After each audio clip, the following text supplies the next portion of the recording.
I don't know if anybody saw this earlier in the year. I read the bedtime story on CBeebies. Anybody see that? I wish you hadn't. Oh, maybe you don't know what I'm talking about. Is it called Sea Barbers here? Sea Barbers! Come on, Hitlands, watch Sea Barbers. For those of you unfamiliar, this is basically like Jack and Ori. I did the bedtime story for children on children's television. I thought it would be a nice thing to do for my children. They genuinely didn't care.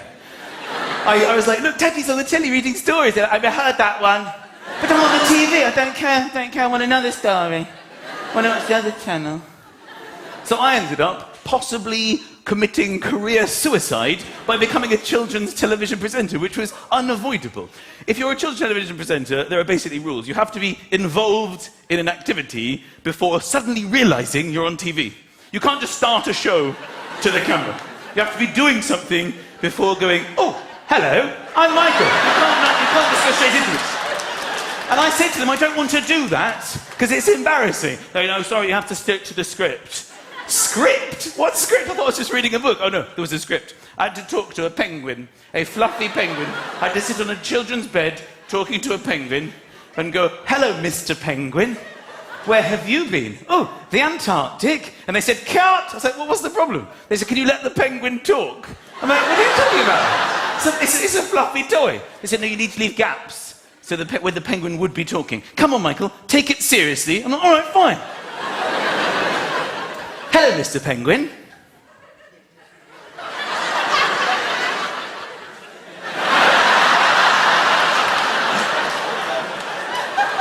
Cut! Michael, can you not take the piss? Can you not interrupt Mr. Penguin?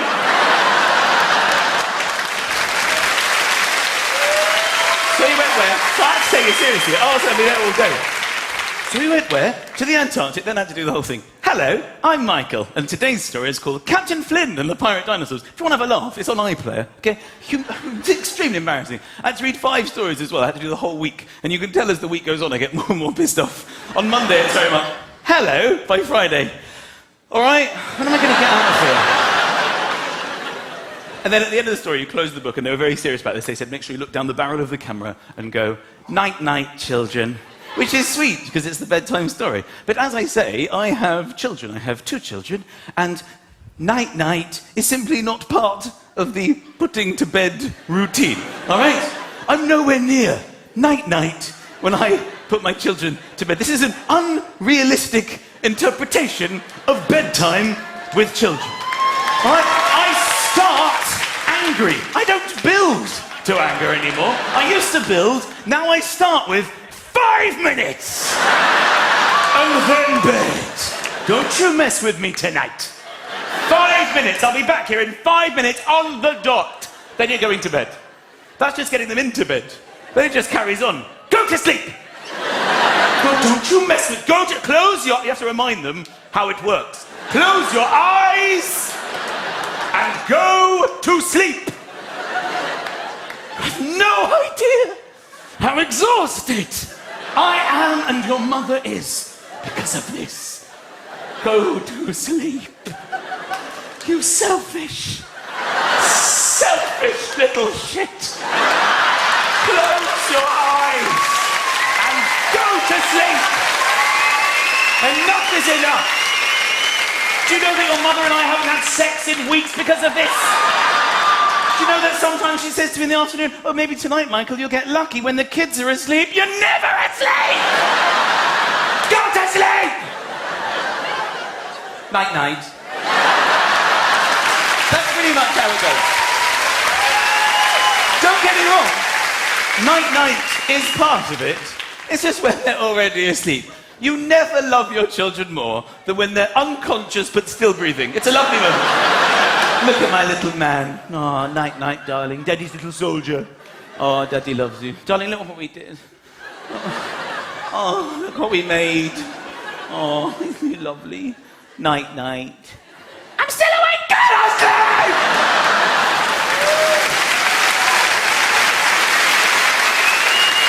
Ladies and gentlemen, you ready for our next guest?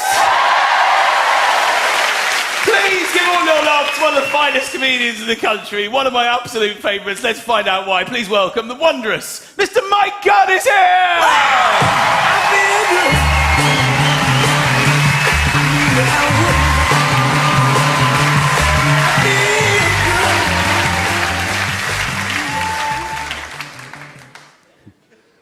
You're quite right. I don't look that funny. I don't have to do this. I've got money.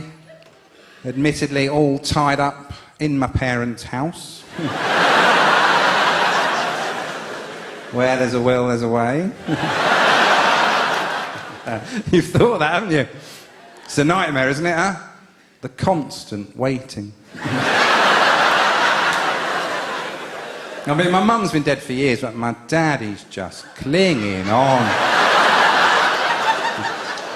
I visit him, I do visit him. You have to visit him, don't you? Especially in the cold weather. I pop in, open a few windows, bugger off.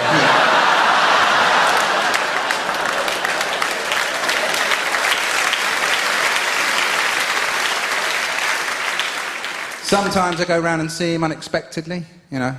Boo! Don't judge me, don't judge. I know it's wrong, I know it's wrong. I can't help myself, though. Whenever I see my dad buying anything, I can't help thinking, I don't want that. What the hell am I going to do with that, huh? A bath with a door in it. Rubbish as well, I've tried it. You open the door, all the water comes out. That's never going to sell on eBay, is it, eh? I'm a married man. I'd like to talk a little bit about wedding dresses. My wife spent a fortune on a wedding dress. Complete waste of money in my mind. She's worn it once. I've worn it more than she has. Not only has she spent a fortune on it and worn it once, she's insisting on keeping it forever. She's got it all wrapped up in tissue in a box under the bed, and I pulled it out the other day. I said, are we keeping this forever?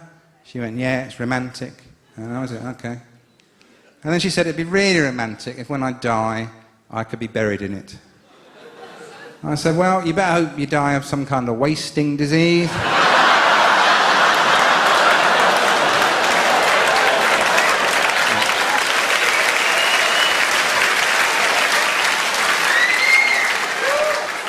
So that's the only way you're ever going to get back into that.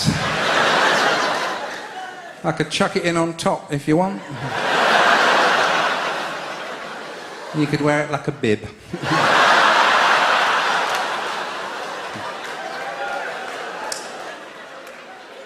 I'm divorced now, obviously. That's all from me, thanks, good night. Wonderful. Mike Gunn, ladies and gentlemen! Come on! We love Mike Gunn! Ladies and gentlemen of Bristol, are you ready for your headline act? What an absolute honour and a pleasure it is to introduce literally one of the best comedians there is. I've been watching this man for years, and to be honest, he's one of the coolest people I've ever met. So please give all your love to the wonderful Noel Fielding is here, ladies and gentlemen.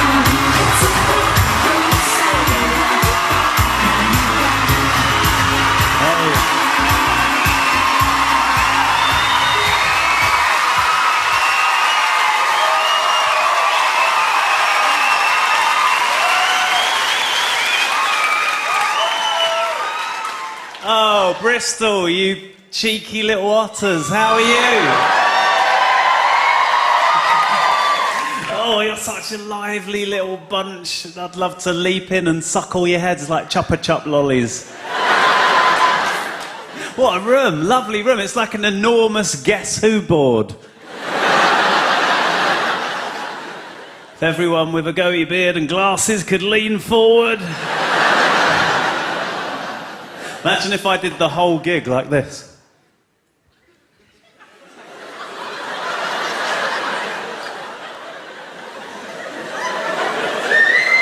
You all had to read my thoughts.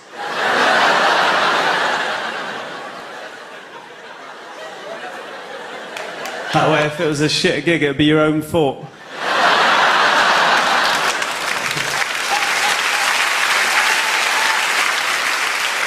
I tell you, my nan's hands were so soft.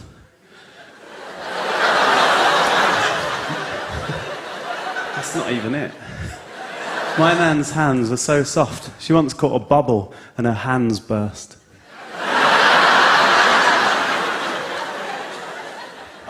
I was in the bath with my partner the other day, and you know what it's like, you think it's going to be romantic, but it never quite is. Baths are too small, and you end up fighting about who should sit at the end with the taps, and it just got really out of hand. It's ridiculous. You know, we're like splashing each other with water, and then it's like grabbing the soap dish, and it's just like getting the shampoo got well out of order. It's like 45 minutes of a massive full-on fight. Eventually, my girlfriend came in and went, look, I don't mind you and Jeff running a small business together. This is ridiculous. Oh, here's me, I'm coming in, I'm flying around the room, I'm a terrific blue bottle. Here's me, I'm coming in the room, I'm flying all over the place, I'm flying in a figure of eight, I'm doing a figure of eight now, I'm going quite straight, I'm doing right angles, look at me, it's like I'm orchestrating a map of Hampton Court Maze, but from an aerial perspective. Here's me, I'm flying all around the house, I'm in the front room, I'm in the back room, I'm in the kitchen, I'm landing on the fridge door, and now I'm going back out again, and I'm coming back in half an hour later, and I'm landing in exactly the same place. Now I'm going out again. I'm going out again, you don't know what's happening. I've been gone ages this time, could be days. I've come back in, I've landed in exactly the same place. It's doing your head in, you can't work it out. We'll never know if it really is the same place though, unless when I land on it you draw around my feet, and then when I go away, when I come back, we see if there's any overlap. Here's me, I'm flying all around the place, I'm flying all around the place. Now I'm in the distance, now I'm in the distance, now I'm coming up really close to your ear. I'm in the distance, I'm in the distance, now I'm really close to your ear. You're like that. And if someone sees you, you have to go, I thought it was a wasp. And then when that person goes away, I'll give you a little look as if to say we both knew full well that wasn't a wasp, that was a fly. Here's me, I'm coming in. I've got 3 hours of this. Here's me, I'm coming in. There's you at your little desk there. You're trying to do some writing. Perhaps you're at college, perhaps you're writing a novel. I'm not sure, but I keep just buzzing around your head and you don't know what's happening. I'm buzzing around your head. You have no idea what's happening. You're getting really annoyed. You can't concentrate. So you go over and open the window. But you open the window in a way it's never actually been opened before in its entire career as a window in a house. It has been opened so wide, you're like that. Oh! All the way to the top. No one's ever opened a window that wide before. And when I come in the room as if I won't see that as a trap. I can see 175 frames a second, my friend. I can see when a window's been opened to its fullest. You're sitting there at your desk, the window's open, I come towards it, come towards it, come towards it, come towards it. The last minute I do a little turn off.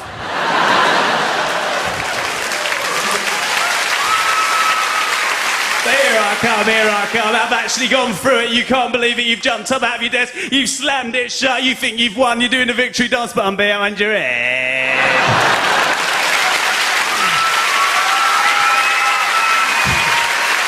Ladies and gentlemen, you've been absolutely amazing, it's been an amazing night, thanks for having me, cheers, good night, thank you.